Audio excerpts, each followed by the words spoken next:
Como é feito o diagnóstico do TDAH? Essa é uma dúvida muito frequente, principalmente entre as mães de crianças arteiras e distraídas, que estão em busca de respostas para o comportamento dos seus filhos. Se você é uma dessas mães que começa a desconfiar que existe algo por trás desses comportamentos esquisitos que o seu filho tem, fica comigo até o final desse vídeo para você entender como é feito o diagnóstico do TDAH, que é o transtorno de déficit de atenção e hiperatividade, e quem você deve procurar para ter esse diagnóstico ou descartar essa suspeita. Mas antes, eu quero já te pedir para curtir esse vídeo, se inscreve também no canal se você ainda não é inscrito e compartilha esse vídeo com quem você acredita que também precisa dessa informação. Assim você me ajuda a ajudar mais pessoas. E também ativa o sininho para que você possa receber todas as novidades que a gente tiver por aqui. Bom, o diagnóstico do TDAH, ele é puramente clínico, o que significa que o médico vai avaliar os sintomas que a criança tem. A especialidade médica que tem a maior capacitação para dar esse diagnóstico é o psiquiatra. Mas outros médicos, como um neuropediatra, desde que eles sejam especialistas nesse transtorno, eles também podem dar o diagnóstico. Mas eu vou me basear aqui na metodologia usada pelos psiquiatras para conseguir, então, esse diagnóstico. Nós temos algumas ferramentas para trazer esse diagnóstico, e a primeira delas é a própria consulta com o médico, onde ele vai conhecer essa criança, os pais da criança, que também vão fornecer informações a respeito da própria percepção e do comportamento dessa criança para o médico, e ele também vai conhecer o histórico de vida dela, conversando com o próprio paciente. Ele vai poder perceber se existe algum fator externo que possa estar trazendo esses sintomas ou se ele realmente pode vir do TDAH. Porque a desatenção, ela não existe só em quem tem o TDAH. Essa criança, ela pode estar distraída por algum acontecimento que abalou o seu emocional, como uma briga com um amigo, uma bronca da professora, a perda de alguém ou a separação dos pais, enfim. Tudo que mexe com o nosso emocional de uma forma um pouco mais profunda já pode deixar a gente nesse estado de desatenção. E a hiperatividade é a mesma coisa. Nem toda pessoa que se encontra num estado de agitação, ela tem o TDAH. Essa agitação, ela pode vir de uma ansiedade ou de uma preocupação, ou até mesmo de um estresse que ela está vivendo ali no trabalho ou na vida familiar. E, normalmente, o motivo por que a gente pensa em buscar ajuda médica, na verdade, é porque a gente percebe outros sintomas além da desatenção e da hiperatividade no nosso filho. A gente percebe que, junto desses sintomas, vem uma dificuldade na escola, uma dificuldade de obedecer às regras, tanto na escola quanto em casa, uma dificuldade para fazer amigos e por aí vai. Mas tudo isso pode acontecer por uma série de razões que não o próprio TDAH. Por isso, a importância de buscar um profissional realmente sério para fazer essa avaliação. Depois da avaliação clínica, então, normalmente o psiquiatra ele vai solicitar um teste neuropsicológico, que é um teste feito por neuropsicólogos, que são psicólogos especializados em realizar esse teste. Ele é uma série de testes feitos com a criança, mas esses testes, eles não vão trazer o diagnóstico do TDAH, eles vão avaliar pontos específicos do desempenho do nosso cérebro, de várias partes do cérebro. E alguns desses testes vão avaliar a memória, se ele tem memória de curto ou de longo prazo, se ele consegue manter a atenção, quanto tempo ele consegue manter a atenção, em quais coisas ele consegue manter essa atenção. É mais em número? É mais em letras? Será que ele tem uma atenção espacial? Será que tem algo específico que prende mais a atenção dessa criança?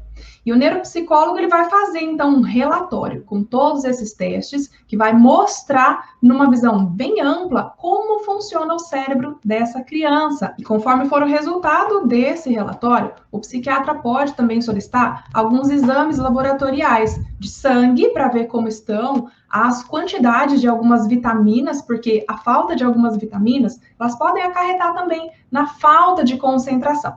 E também pode pedir algum exame de imagem do cérebro, como uma ressonância magnética, por exemplo. Mas todos esses exames, tanto os de imagem quanto os de sangue, eles são para verificar se tudo no corpo dessa criança está funcionando corretamente e poder descartar outros tipos de problema, como um tumor, por exemplo. Descartados outros problemas, então, e de posse desse exame neuropsicológico, o médico ele tem condições de saber e avaliar os sintomas com uma maior precisão.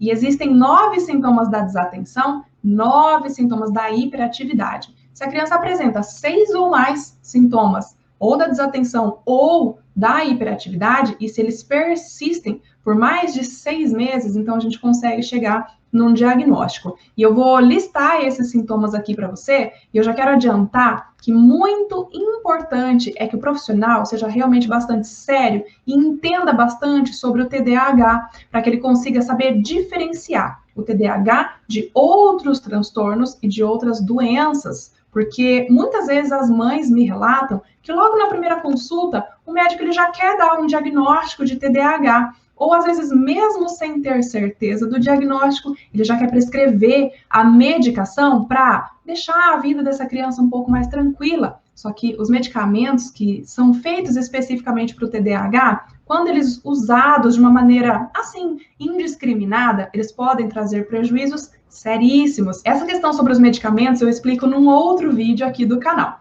Mas vamos lá, vamos se atentar aos sintomas, então, da desatenção. Frequentemente, a criança deixa de prestar atenção a detalhes ou ela comete erros por puro descuido, principalmente em atividades escolares ou nos trabalhinhos da escola ou em até outros afazeres domésticos. Segundo, com frequência, ela tem dificuldade de manter a atenção em tarefas ou atividades lúdicas.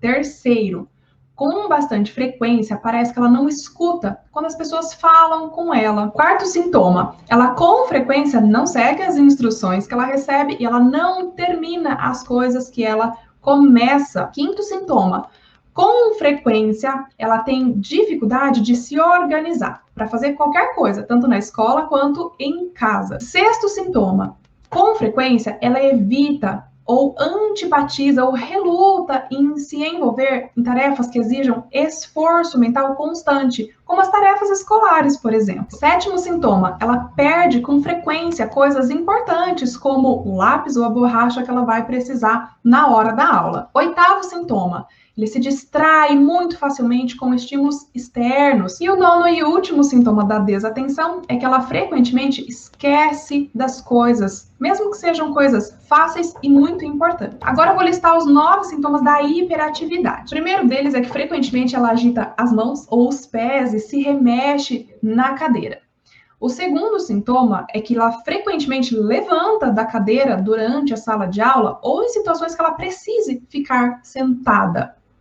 Terceiro sintoma, frequentemente corre demasiadamente, né? Então, aquela criança que não consegue mesmo ficar quieta, ela precisa correr o tempo inteiro. E esse terceiro sintoma ele é mais frequente nas crianças pequenas, mas quando adolescente ou adulto, a pessoa ela pode sentir a necessidade de correr, ela sabe que ela não pode, então ela não vai, mas ela sente aquela inquietação e aquela vontade de se movimentar a todo momento.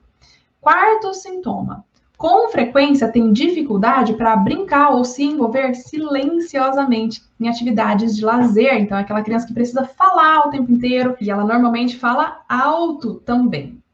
Quinto sintoma, frequentemente está a 1000 ou muitas vezes age como se estivesse a todo vapor. É aquela criança que desperta realmente a nossa atenção porque ela está agitada frequentemente. Sexto sintoma, frequentemente dá respostas precipitadas antes de as perguntas terem sido completadas. Aqui já existe um pouco da impulsividade também. Oitavo, com frequência tem dificuldade de aguardar a sua vez. Também reflete aqui a questão da impulsividade. E por fim, frequentemente interrompe ou se mete em assuntos dos outros, mas porque ela tem também essa questão da impulsividade, ela não consegue esperar a pessoa terminar a conversa dela para dizer o que ela está pensando. Então, conseguiu identificar alguns desses sintomas no seu filho? Se sim, eu quero que você saiba que é possível a gente eliminar todos esses 18 sintomas que eu listei aqui para você e também os prejuízos que eles trazem, tanto na escola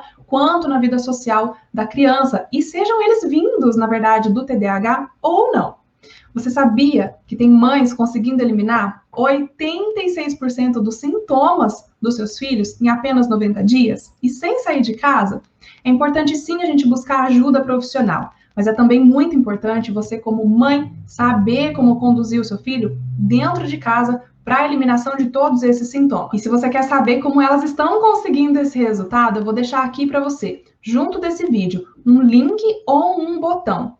Procura esse link ou esse botão, clica nele para você saber como é possível a gente eliminar os sintomas do TDAH, e você também pode ser a próxima mãe a ter esse resultado aí na sua casa e viver de fato uma vida mais feliz e tranquila com o seu filho, porque isso é possível. Se elas estão conseguindo, você também vai conseguir.